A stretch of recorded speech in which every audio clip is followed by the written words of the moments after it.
Bismillahirrahmanirrahim.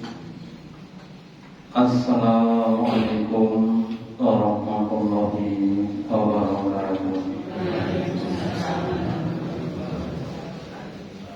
Alhamdulillahilladzi atamana bi ni'matil iman wal Islam. Asyhadu an la ilaha illallah wahdahu la syarikalah wa asyhadu anna Muhammadan abduhu wa rasuluhu la nabiyya wa la rasula ba'da. Allahumma sholli ala Muhammad wa ala ali Muhammad kama shallaita ala ali Ibrahim innaka Hamidum Majid. Wa barik ala Muhammad wa ala ali Muhammad kama barakta ala ali Ibrahim innaka Hamidum Majid. Qala Allahu ta'ala fi kitabil karim. A'udzu billahi minasyaitonir rajim. Ya ayyuhalladzina amanu ittaqullaha haqqa tuqatih wa la tamutunna illa wa antum muslimun.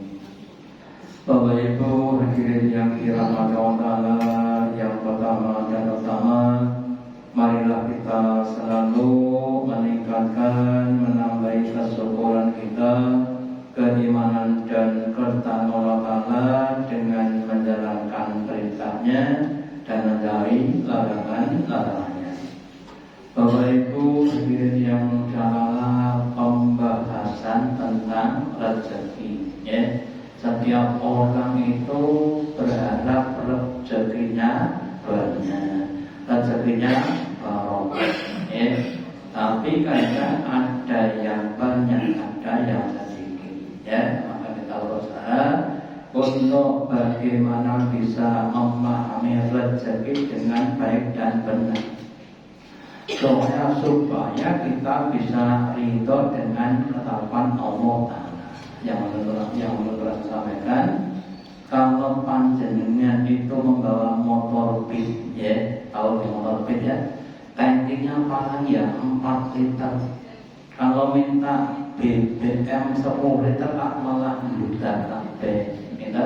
Malah jadi mandur, gitu. Ada juga orang yang kudune jatah 4 liter, jatah 4 juta, malah jur sopan sopeng, malah ada sholat malah jur sopan sopeng, ya. Kemudian asbabnya, syarat asbab sumber diberikan 2, rezeki kasabiyah dan rezeki ghaibiyah.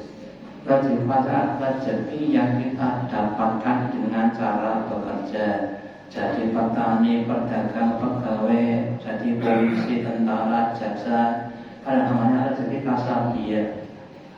Dan rezeki ghaibiyah, rezeki yang tidak diraih dengan cara kerja.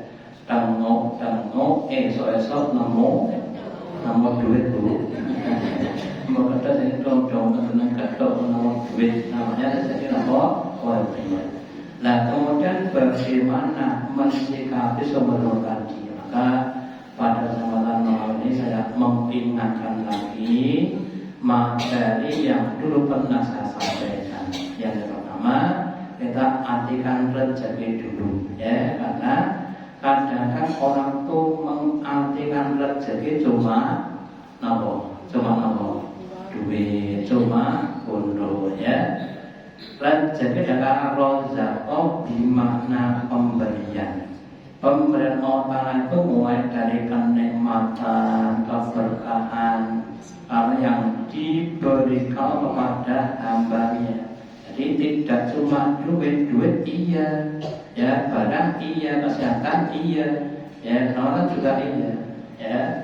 Kemudian al-ajuri, rezeki salah satu yang diberikan kepada hambanya untuk dikonsumsi, digunakan, dimakan, ya, diminum, digunakan untuk yang lainnya, baik yang halal maupun yang haram. Secara bahasa ada kemungkinan orang karo.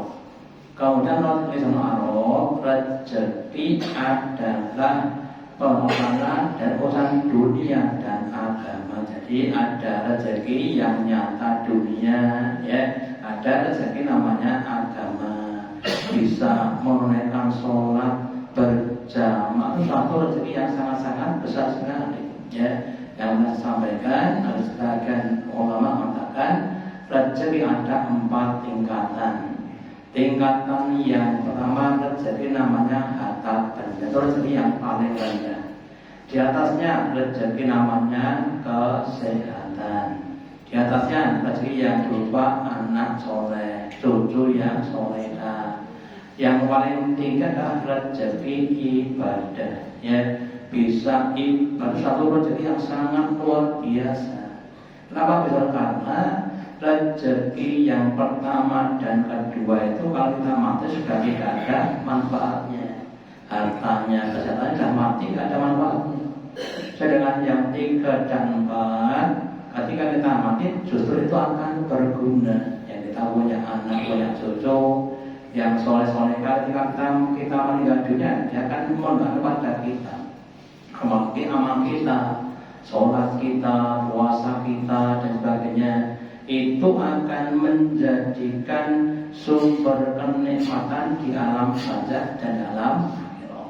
Ya. Terus kemudian Allah berkata dalam surat Al-An'am 142, wa minal an'ami, ya. Dan untuk setiap binatang-binatang hawata wa farsa, yaitu kamulahnya, kelompoknya dan golongannya. Qulu mimma razaqnakum, maka makanlah kamu dari semua apa yang diberikan kepada kamu. Tapi wala tattabi'u khutuwati syaitan, tapi kamu jangan mengikuti langkah-langkahnya cara setan. Kenapa? Innahu lakum karena setan itu bagimu adalah musuh yang nyata. Setan itu siapa toh? Setan itu segala perbuatan atau ucapan yang menyimpang. Contoh, contoh. Yang namanya rezeki itu baiknya kalau makan itu nek empun waret bacot terus nopo mandan. Nek lawena tur pepak tur gratis degen terus nopo mandan. Apike, ya. Apike mandan nyatane. Itu namanya melampaui batas. Warna tusrifu itu namanya memenuhi pada langkah-langkahnya setan, ya. Atau yang lainnya, kamu bisa mendapatkan rezeki dari yang halal dan yang haram, seperti dispenser, ya, rezekinya 1 galon, ya. Kan bisa lewat panas, bisa lewat normal, bisa dua-duanya. Nah, kalau kita ambil dari yang panas semuanya 1 galon, ya, haram semuanya 1 galon. Dari yang panas semuanya ya 1 galon.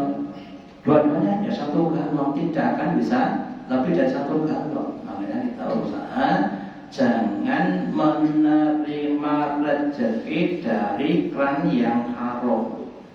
Kita bilang dari keran yang halal supaya akan jadi berkah.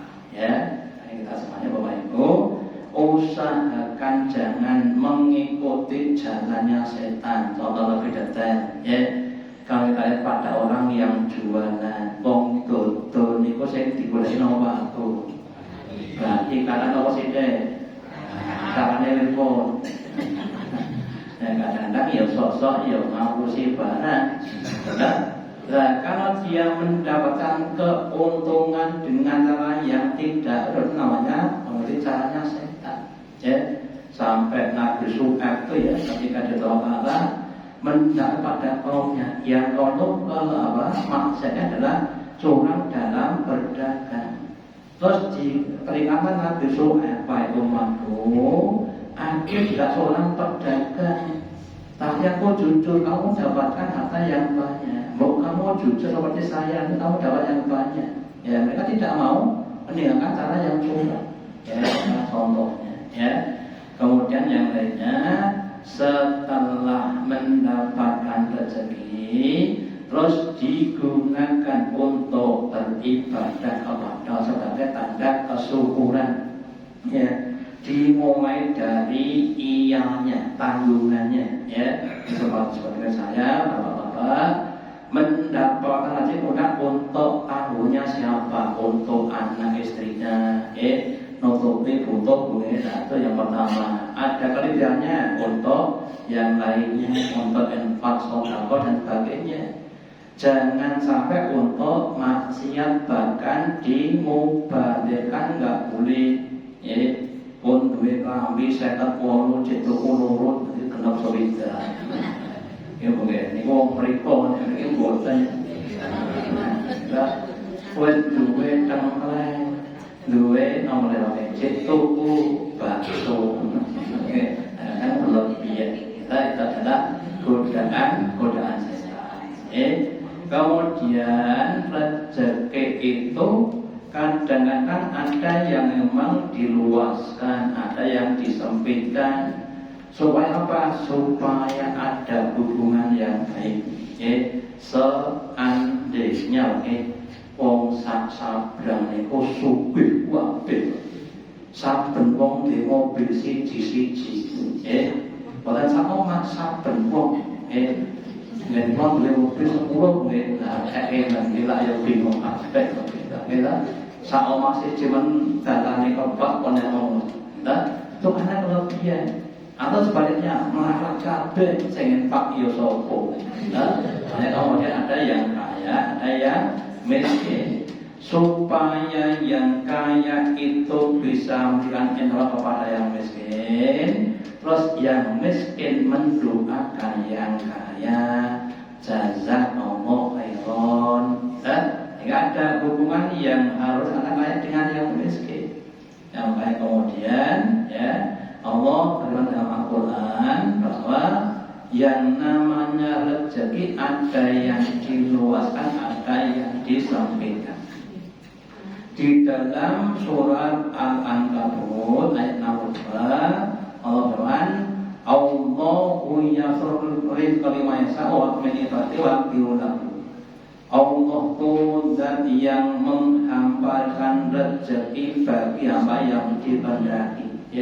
Orang Jawa kata nek lagi dadi rezekine wae kesandungan entuk duit. Niku kesandung entuk duit. Nek lagi dadi napa rezekine. Ning nek lagi dadi rezekine garek kemangan bukan ku ya tiba.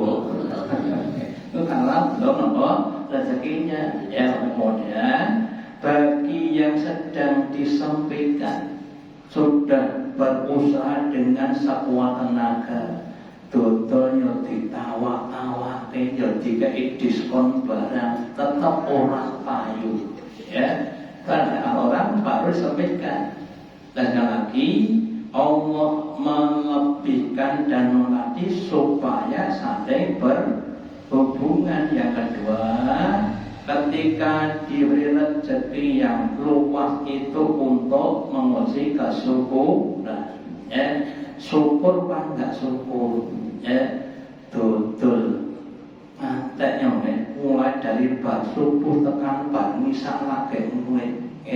Ada sebagian saudara saya, murid saya itu punya ibu, usahanya mulai dari penyembelihan sapi, terus dodol daging sapi, dodol bakso, mulai dari jam 3 dini sampai jam 9 malam, ngantek ora sempat sholat. Di saking sibuke belek sapi, kemudian bagi-bagi daging gawe napa bakso, tambah tahu bakso meneh. Itu kadang-kadang sampai menyibukkan kemudian lupa ibadah, ya. Maka kemudian namanya orang yang tidak bersyukur. Nah, ketika diberi sempit itu kita uji kesabaran kita, ya. Sabar atau tidak sabar, ya Bu, ya. Dan hari mengaku sego karo sabar to, murim po murim. Mana kok sego sabar tahun 2024 loh, ya. zaman dulu nggak masalah. Kita adalah untuk menguji pada kesabaran kita, ya. Nah, kalau kita lihat bahwa itu pada zaman itu juga begitu. Yang namanya makan kurma itu bukan sak cepuk, Pak, tapi kadang cuma sebiji. Itu sehari, ya. Satu cuma satu biji, ya. Kalau kita sedino sak cepuk kita kalau ini makan burung makan. Ada kurma sak cepuk, Pak. Nah, ini rusak kau, ini rusak kau ya makan. Wow, gitu. Makan mianya merong mangkok, itu makan burung. Nah, ini wow, gitu. Makanya kita semuanya harus latihan untuk memahami dengan baik dan benar. Kemudian jika ada yang kasabian, ada yang ghaibiyah. Imam Malik semuanya itu datang tanpa sebab. Nek pun dadi jatahe iku akan datang. Rezekimu itu akan mengejar kamu sampai di mana kamu berada. Ya, ada seorang itu akan ngetes.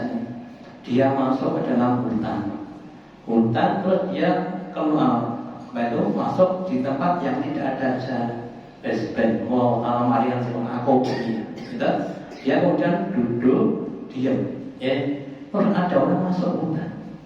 Terus lewat itu. Kamu ngapain di sini? Menang. Kamu ngapain di sini? Menang. Gitu. Kamu udah makan apa belum? Menang. Gitu. Terus jiboke roti. Terus putih dua langsung ngebuke. Allah kalau sudah memberikan apa? Belajarnya sampai begitu. Kamu lari pun kamu dikejar di kamu. Nek empun dicari. Kemudian tawakkal kalau Allah, ya. Sedangkan rejulah jawaban. Kemudian lakukan kewajibanmu saja kamu, biarlah yang ngurus pada urusan kamu. Kemudian ada yang mengatakan peliharalah ibadahmu, kamu akan dapat rezeki kamu. Kemudian dalam hadis sosial katakan ya ibadi tafarraq li ibadati. Wahai hambaku, ya, maksimalkan, tuntaskan ibadahmu kepadaku. Tamlahu qalbaka bilina. Kalau kamu mau memasukkan ibadah padaku, hatimu akan aku penuhi dengan kekayaan. Enggak pernah akan merasa kurang. Wa asudu fakrokan, dan aku akan tutup pintu untuk kefakiran kamu. Berapapun rezekimu kamu bisa melihat dengan lapang hati, ya. Wa illam ta'ad, dan sebaliknya jika kamu tidak memenuhi kewajiban padaku, tamlaku yadaka bisuklah, aku akan penuhi, ya, tanganmu dengan berbagai macam perbuatan yang sia-sia. Kerja dari habis subuh sampai habis isya, kabeh duite kuatah, Pak. Ning nganggone selanda jepit, katok cendak, kaos oblong. Kita boten, Pak.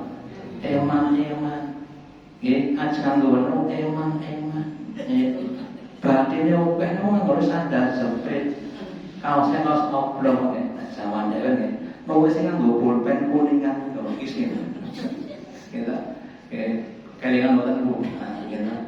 Om Cina niku toko ning laris niku nek nulis boten nganggo pulpen sing kuningan niku, gitu. Ngusin isine tok ben apa ben ngirit. Gitu. Itu akhirnya apa? Akibatnya ya kita tidak menikmati, ya. Yang jadi petani, ceritanya nenek saya wong tani sawahe jembar jur panen, gabay akeh, beras akeh, sing dipangan malah kantule. Saking napa emane, saking ngirit leo padahal niku kebak, omah kebakane beras panen ngirit mawon, kemudian ditumpuk-tumpuk tumbas emas lho, niku tinggal mati. Aja nggak bisa menikmati, kata kita. Makanya kita juga jangan begitu.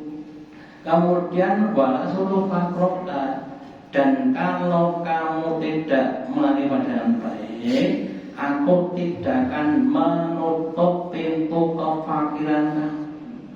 Bondone sudah 3.000 triliun.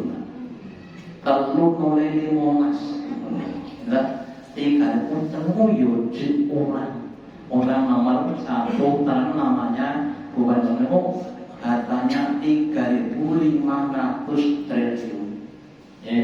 So nek mati takonannya angel wae. Itu takonan nopo biasa. Oke. Nah, maka kita Bapak Ibu, kalau yang kita ingin adalah rezeki yang barokah ditambahi qanaah, kita dikasih banyak alhamdulillah, sedih alhamdulillah, kalau kita inalillah.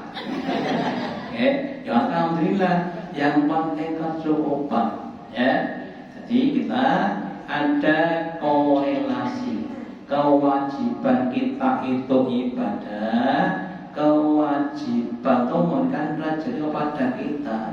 Tapi kita cuma setengah. Kalau kerjanya tengah dinten mau apa? Oke, belanjamu setengah. Kita bu, aku dari 100 kayak saya kan, belanjamu kerjamu setengah dino. Kita, kalau kamu kerjamu penuh 1 hari, ya nanti gajinya 1 hari. Jadi kan kita malah. Kalau kita kerjanya sudah penuh, awalnya tambah lembur, ditambah lembur, pun sama Pak Kampung lembur roja, ini akan ditambah gajinya. Yang kita itu kerja itu yang pertama yang wajib dulu, dan baik, terus tambah yang sunnah, tambah yang fadilah. Jadi nanti kerja itu akan penuh dan diberikan dengan kebaikan-kebaikan. Sing liyane do kerja tok kana dontok enten tiyang kerjane mijeti HP. Mijeti HP. Nek asale buat atas gimana dan gimana dengan sing sanes wae. Sing dadi nomor niku kreator kita niku kadang-kadang kerjane mijeti HP niku saksi enten sing 200 juta. 200 juta kerjane mau mijeti HP gitu. Nah, itu Allah memberikan kemudahan-kemudahan. Jadi mohon kami berusaha untuk banyak-banyak ibadah. Semakin banyak ibadah kita maka akan semakin memberikan rezeki kita. Saya pakai dengan istri saya. Mak, awak itu esok kuwi mau anaknya semakin kemeratan. Gitu Bu. Saya SD tadi dan pondok, saya pondok tadi kuliah, lah kita kata kalau kita nggak banyak ibadah, saya nolong sopo, jaga sopo dan jaga kepada Allah maka kemudian ditambah ibadahnya, ya sholatnya tambah, bagaimana ditambah, diknya ditambah, supaya diberikan kecukupan, jangan sampai mau itu, wis rezekine kabeh tambah ning ibadah sudo. Gitu. Lah niku tangga kula niku ora tau salat, Pak. Niki rezekine malah kathah. Niku namanya ini pintahan ketika Allah melimpahkan rezeki atau harta kepada hamba yang tidak berbuat baik, itu namanya istidroj. Panulu dilulu ben akeh dosane padahal terus mengedi mateni, gitu. Artinya orang yang menatap mengatakan zaman dan wong loro cacingan, wetenge delok terus dimakami endok oleh iwak. Cacingnya seneng padahal tumbane embasi tri. Padahal terus tengguri dan zaman dan kaki, gitu. Terus kayak ngoten iki wae. Kita coba gitu. Orang-orang yang diberi itu kita jangan mendekat. Contohnya seperti korun, orang yang awalnya ahli ibadah, kemudian diparing bodoh semakin banyak, kemudian ibadahnya ditinggal, terus dia malah tambah sombong, kemudian ditenggelamkan di dasar daratan dalam keadaan mereka memberikan pamer harta terus ditenggelamkan di dasar daratan telah turun pada zaman Nabi Musa. Ya. Kemudian berikutnya, ya, Yaqulu ba'unul Allah berfirman dalam hadis qudsi, ya ibna Adam tabarak li ibadati, wahai anak Adam, sempurnakanlah, tuntaskanlah ibadahmu kepadaku. Jika kamu beribadah padaku, akan berikan rezeki, dan aku tidak akan menjauhkan diri daripada engkau, akan didekatkan, akan dimudahkan. Sehingga Ibu, kita harapkan dengan semakin banyak kita itu ibadah, ibu-ibu yang maaf saja sebagian tidak kerja, mencari maisa di rumah, harus banyak-banyak ibadah supaya suami yang mencari nafkah itu dimudahkan. Jangan sampai tindak kerja bojone malah yang ngapunten, malah hanya tidak baik, jangan sampai. Kalau kita gunakan untuk banyak-banyak ibadah. Kemudian yang kedua, pendapatnya Imam Syafi'i yang mengatakan bahwa rezeki itu harus kita usahakan dengan namanya ikhtiar. Seandainya burung tidak dari sangannya, bagaimana Allah akan dari kepada dia. Ini berpendapat bagi namanya kasabiyah. Ya mungkin Arab pengen entok rezeki, ya kudu gelem kerja. Kita ini pendapat Imam Syafi'i yang memang semuanya benar, sehingga ada rezeki yang tadi kalau goibiyah, ada yang kasabiyah. Kalau semuanya kasabiyah, akhirnya apa? Nggak ada yang diberi. Ya, nanti problemnya Bapak Ibu, ketika Imam Syafi'i sang murid berbeda pendapat dengan Imam Maliki yang jadi gurunya. Pak Imam Syafi'i rezeki rasa mbok golek nek jadi jatah moro dhewe. Mboten ngoten Pak Guru. Kudu diusahake. Kemudian Imam Syafi'i buat dari rumah Imam Maliki. Kemudian dia berjalan-jalan sampai di sawah, ada orang yang sedang panen, kemudian dipanggil, Mas, mriki Mas, mau ngewangi procaosi. Kemudian dia ngewangi kerja, kemudian dikasih anggur. Seneng pakai, oh bener loh, aku nek nang sawah kene ora entuk anggur iki mau. Kemudian dia pulang ke rumahnya Imam Maliki, cerita Pak Guru, dan ini tadi saya sawah dapat ini karena kerja, gua jenengan procaosi. Karena ya bener, aku nang omah gua PI. Maka jadi persoalannya, hanya kadang ada rezeki yang kasabiyah, ada yang goibiyah, terutama ibu-ibu kan kebanyakan kan goibiyah. Ibu rasa kacau kena masih godit diwi, itu namanya kan goibiyah. Ada apa kasabiyah, butuh kerja sih, ada kape, nawan itu goibiyah, namun gua hari ini namanya kan kurang.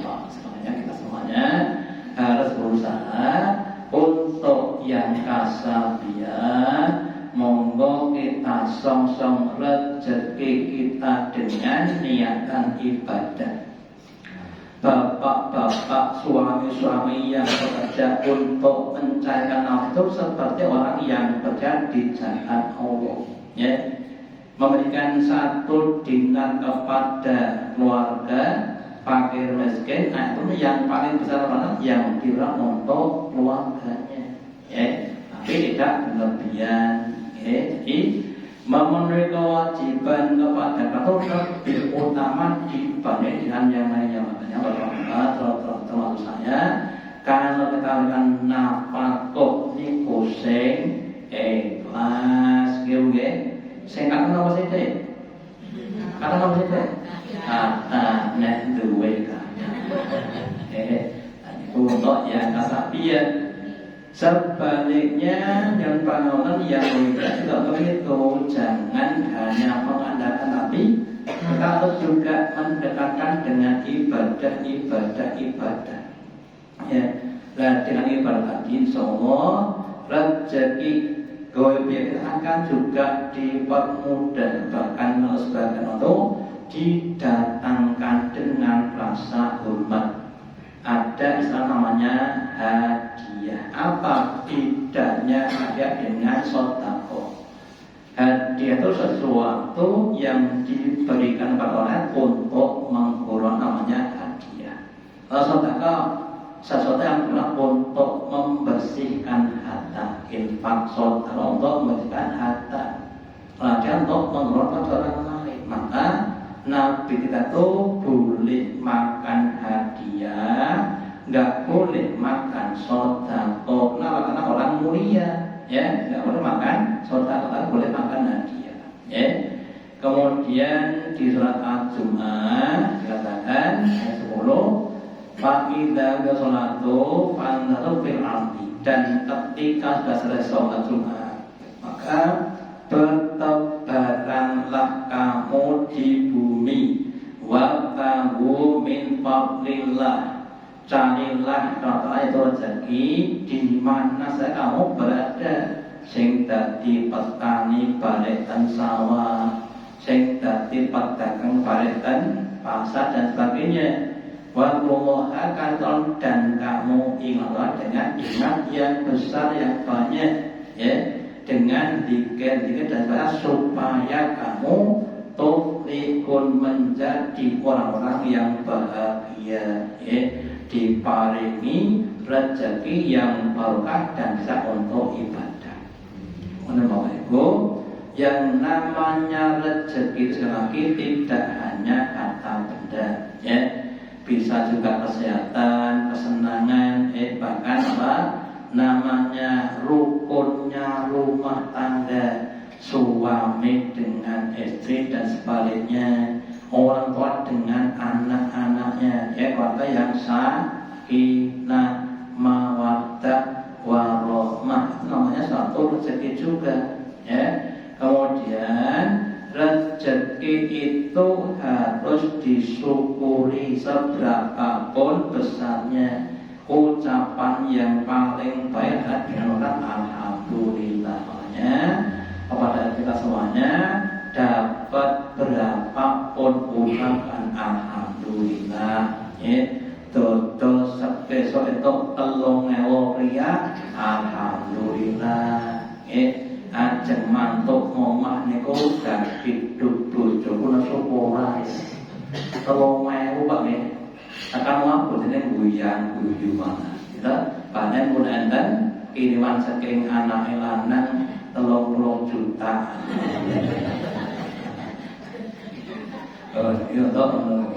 Kita berusaha untuk mengambil rezeki dari jalan yang halal, kemudian kita gunakan untuk kebaikan supaya bisa untuk mempertanggungjawabkan. Semoga Bapak Ibu rezeki kita sekeluarga dimudahkan Allah, diberkahi Allah, dan kita dapat berdoa kepada Allah untuk ibadah dengan istiqomah sampai akhir hayat husnul khotimah.